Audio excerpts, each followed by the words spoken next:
লুকিয়ে লুকিয়ে ছেলেকে হরলিক্স খাওয়ানো হচ্ছে। আর যেই না সংসার একটু বেশি টাকা দিতে বলি, অমনি মুখ শুকনো করে বলা হয় কোথায় পাবো। জ্বরেও দুর্বল হয়ে পড়েছে মা, ডাক্তার ওকে হরলিক্স খেতে বলেছে, তাই ওর বাবা ধার করে। থাক, ওসব কথা অনেক শুনেছি, ধরা পড়লেই ধার করেছি। নে লতু, তুলে নে হরলিক্সটা।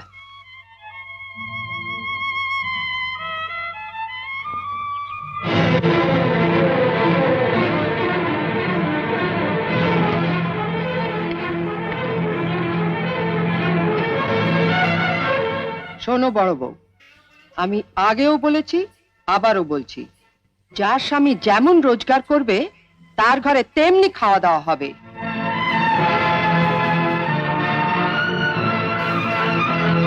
ছেলেকে যদি হরলিক্স খাওয়াতেই হয়, তাহলে কর্তাকে বলো রোজগার একটু বাড়াতে।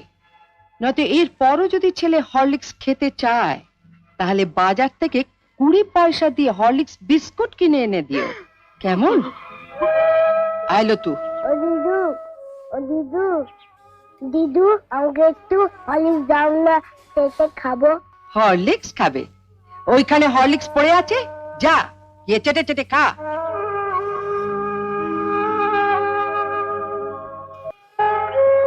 মা, মা, দিদি বললো হরলিক্সটা খেতে, শুয়ে পড়ে খেতে যেতে খেয়ে নেবো। কালে খাওয়া খাওয়া আর খাওয়া, মরতে পারিস না, তোমাকে মরতে পারিস না, মরতে পারিস না। ভিডিওটি ভালো লাগলে ভিডিওটিকে একটি লাইক দিয়ে চ্যানেলটি সাবস্ক্রাইব করে দিন এবং পাশের বেল আইকনটি ক্লিক করে দিন।